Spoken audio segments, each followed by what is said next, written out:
Okay, so hello and welcome to Mastering Life Shorts webinar 32. Today we are talking about a classic test that was first done in the 1960s called the Marshmallow Test, or it's come to be known as the Marshmallow Test. And it's a test about deferred gratification that we can learn a bit about child development from, but we can also learn about how we can defer our own gratification and how we can help ourselves if we are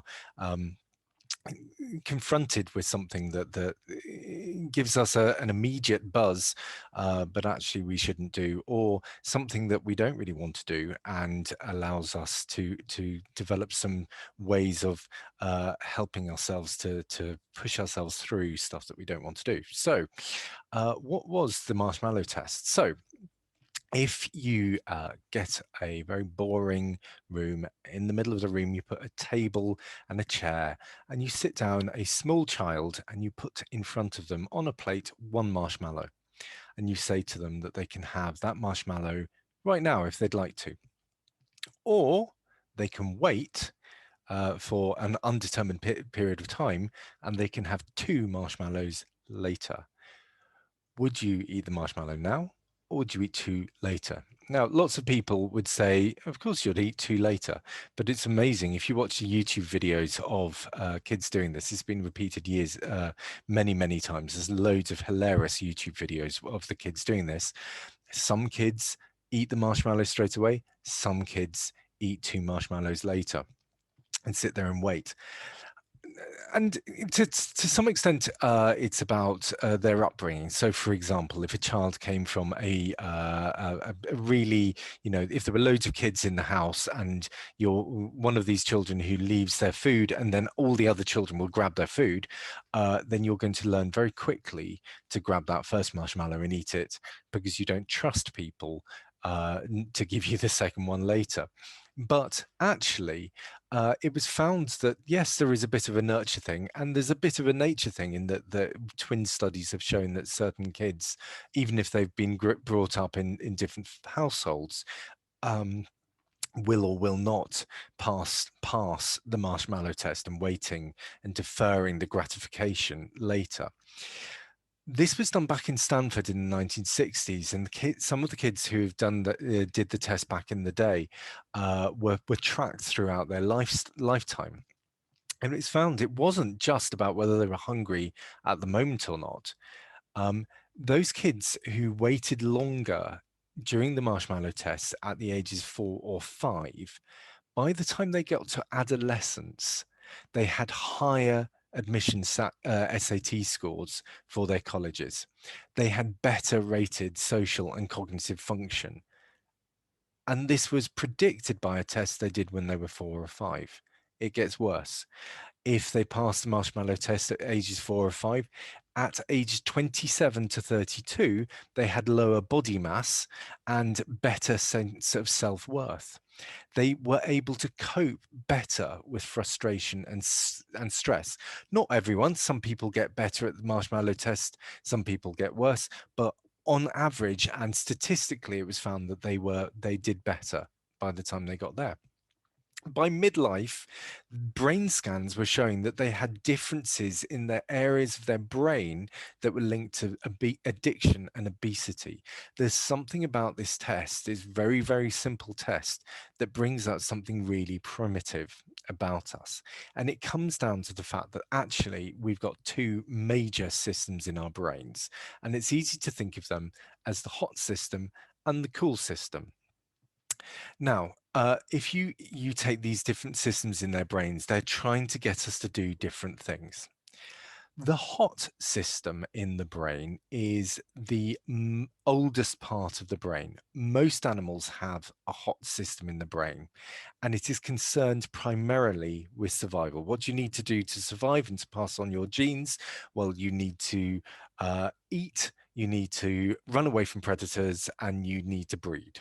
And that's what the hot brain is all about. It's all about in the moment. So it's immediate brain system. It's also impulsive. You see a lion, you need to run away. You see some food, you need to grab it. I have never heard of an animal that will, see a banana on a tree and that's perfectly ripe and then wander off for a bit to see if there's another banana that suddenly appears and think, that the more bananas appear if I leave it. It doesn't happen. Animals don't do that. They need to see something and do it and deal with it straight away. So it's to do with hunger. It's to do with lust. Again, I've never seen an animal that thinks, you know what, if I wander away from this animal of the opposite sex, then I'll have more chance of making babies with it later. They just get on with it. Uh, and it's to do with anger. It's to do with predators coming at you, or rivals trying to take your mate or your food supply. It's very, very in the moment. That's the hot brain. It's been around for millions of years, and it's very, very embedded in all of us. The cool brain is the one that developed very, very recently in evolutionary terms, and this is the one that basically only humans and a few apes have. It's much younger in terms of evolution, and therefore it's much less connected with the rest of our bodies. If you have someone and they're really angry, they are almost it's almost impossible for them to defer gratification. If you've got someone and they're just chomping at the bit because something is going on, then saying, look, calm down, you'll get more tomorrow, or you'll get another marshmallow in 5 minutes time, doesn't work, because they're not able to access that part of their brain. It's the part of the brain that is focused on the future. We used it as primitive humans to plan. So instead of just following the seasons and, like a wildebeest or a reindeer or a swallow and going from place A to place B, because that's what our genes told us, we were able to think, you know what, if I change this and I go over there and then I go over there and then I go over there, then I'm going to get more animals, or be able to fish more or whatever. It was the part that allowed us to use agriculture, because we were able to think, if I put these seeds in this place, then I will be able to, in a few months time, get some grain and be able to eat more. No other animal can do that. In order to do that, we have to imagine the future. We have to think about what we will be like, what we will want in the future. It is the logical part of the brain. It's the part that says, if I do this, then this will happen. If I do that, then that will happen. Our hot brain can't do that. And really importantly, it can defer gratification. It's the part of the brain that says, you know what, wait a bit and we'll get more. It's really difficult, as I said, to access that cool brain if our hot brain is shouting. I find this in coaching. When I've got a coaching client and they've just had an argument with someone, I have to allow them to calm down, to allow them to future focus before they can start planning. And I've had many clients who I've sat there and thought there's something wrong, and I've said, stop. Where are we? What's going on? And we've sort of wound back a bit, and it's turned out that something happened over the weekend. We need to get rid of that from our immediate brain, cool down the hot brain, and then we can get somewhere. Now, with the marshmallow test, what's going on? So the hot brain is going, look, there's some food there. It's there right now. I'm hungry. It's great. It smells amazing. Let's eat it. The cool brain is the one that's going, come on, calm down. There's a bigger reward if we just wait a little bit, and the cost is nothing. We'll get more from this later if we wait a while. Don't eat it yet. Now, that's great for kids. What's this to do with adults? I'm talking to adults today. Well, you've been to the pub recently? Well, possibly not recently, but if you've ever sat there looking at that bottle of gin on the shelf, or if you've been to the pub, you're going, yeah, your hot brain's going, yeah, it tastes great. It makes me fun at parties. I'm great when I drink. I can forget everything that's going on in the day. Hot, immediate. It's your cool brain that goes, you know what? It's going to cost more than I get from this. It's going to make me fat. It's going to cost me money, and that means I won't be able to do nice things in the future. I'm going to get a hangover tomorrow. The irony with alcohol, of course, is that once you've had a drink, then your hot brain gets hotter and your cool brain just goes, oh, you know what? Let's just give up. So it's very difficult to get into that cool brain once you've started drinking.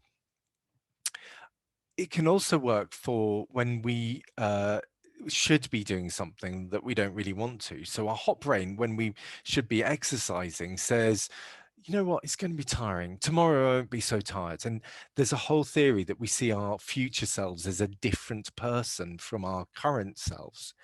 I've got other things to do. They're much more important.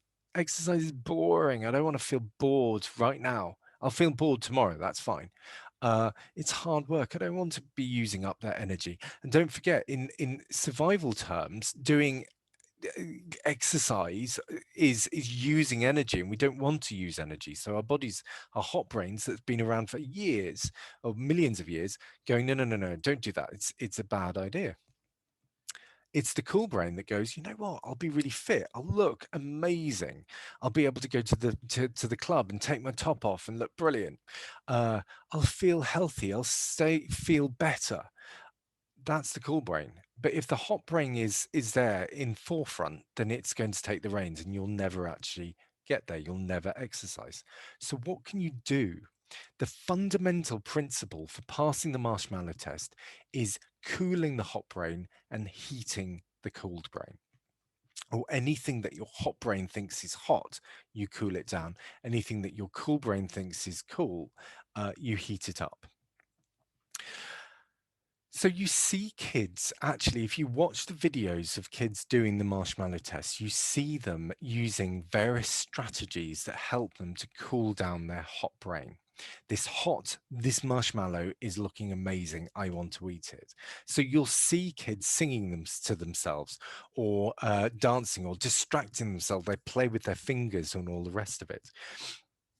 They'll do whatever they need to do in order to stop thinking about that marshmallow. And we can do this ourselves. We do this when we're working. If you get into a flow in work, you find that you've forgotten to eat, or that have that cigarette, or whatever it is. um, Distraction is really, really powerful. In the same way that if I say, don't think of a marshmallow, think about a lovely, beautiful, tasty marshmallow, with that feeling of softness in your mouth and that sweetness when it's really difficult not to be salivating about it. So you start thinking about it in other ways. Distancing is another strategy, and you see the kids literally pushing the marshmallow away from them to get further away from the marshmallow. There's also ways you can think about the marshmallow in particular to stop yourself from seeing it as a sweet or a tasty treat. You think of it as a geometrical shape. You think it's actually a cylinder, and it's pink, and it's a bit clouds like, and it becomes less hot because you're not thinking of it as something that your hot brain is recognizing. Now, how do you do that for everyday stuff? So instead of thinking of a cigarette as that feeling you feel with the cigarette, you're thinking of it. I wonder why it's shaped like that. Who decided to have that pattern on it? It becomes a little bit more abstract, and that helps you to distance from it. Reframing is another important technique. So you hear kids actually saying, a marshmallow now means fewer later, and things like that. So they're telling themselves a story. For us as adults, you might not be thinking about that cigarette. You're thinking about, that's actually a toxin. Or I don't need a drink. My alcohol monster needs a drink. I reframed. I was very cruel to my boy the other day. He had a pack of Percy Pig sweets, which are his favorite sweets. And I said they weren't Percy Pig sweets. They were actually just little slices of belly fat. And he held off them for 2 days after I said that to him. So I was just reframing on purpose for him. I'm sorry. Um, We can also develop if then strategies. So if then strategies are if we know in advance that we're going to have a marshmallow deferred gratification thing set up in front of us, then we have already decided what to do. So while we're in the cool brain, the hot brain is asleep, we can plan. So if I decide that I'm not going to get out of bed to go for my walk in the morning, then I am going to just pull the covers off and jump up, or I'm going to turn my phone off because that's going to be really annoying. Um, or if I find myself craving a biscuit, then I'm going to count from one to 100 in threes, and that will again give me some distance. So we can plan those things. How can we heat our hot systems? So one of the things we can do is imagine the future. So when there's one marshmallow on the table, I can think of two. What would it be like to have two marshmallows in my hands? Will I eat both of them at the same time, or will I eat one then the other? Will I eat a little bit of both and really put myself in the future? How would it feel to go into that club and just be able to take my top off and feel really hot, and that everyone really loves my really fit body because I've been going to the gym every day? Um, what would I do with that money from those cigarettes? um, Government's been trying to do this for a while. They've been putting pictures of lung cancer stuff, and various, the results of cigarettes on packets because they're trying to heat the cold system and make it really visceral in front of you. This is what will happen if you have that cigarette. So that's imagining the future. You can do a pre-mortem. You can say, okay, if and when this goes wrong, what will have happened? So I know that if I'm sitting at home and it's the evening and I've got nothing better to do, I'm just watching TV, I'm probably going to start snacking. So I know that that will happen if I have snacks in the house. So I don't have snacks in the house, I'll buy apples instead. Reframing can also be used. So I want to meditate. I want to meditate more often, but for some reason I'm seeing it as a waste of time. So I need to reframe that as it's not wasting time. It's giving my brain a break, and it's calming me down, ready to do more in the future. Or if I want to save money, I'm not saving money. Saving money is boring. What I'm doing is I'm investing in a holiday. Now, it's quite difficult to talk about this in an abstract way. So, as always, I've put together a worksheet, and that tries to get the marshmallow test and find out what your marshmallows are. What are you trying to defer gratification on? Is it something you're positively trying to defer gratification on? In the future, I'll get something more, but if I wait, or is it I need to do something I don't want to do, and I need to defer gratification of having a nice time? Go to my website, englishleathermaster.com/mastering life shorts, download the worksheet, password tasty with a capital T, and you'll be able to work that out for yourself. And as always, while you're on my website, why don't you book a free or complimentary experience coaching session? And what we could talk about is what you're trying to defer gratification on and the strategies that would work for you that allow you to defer the gratification you need. Next week is Easter, so I'm going to take a week off, and we'll be back the week after, and we'll be talking about your own personal time zone. Have you noticed that certain people seem to do different activities in different ways at different times of the day? And sometimes we need to be a bit more mindful of that. So we'll be looking at which time you are working in 2 weeks' time. So I really look forward to talking to you then. Goodbye.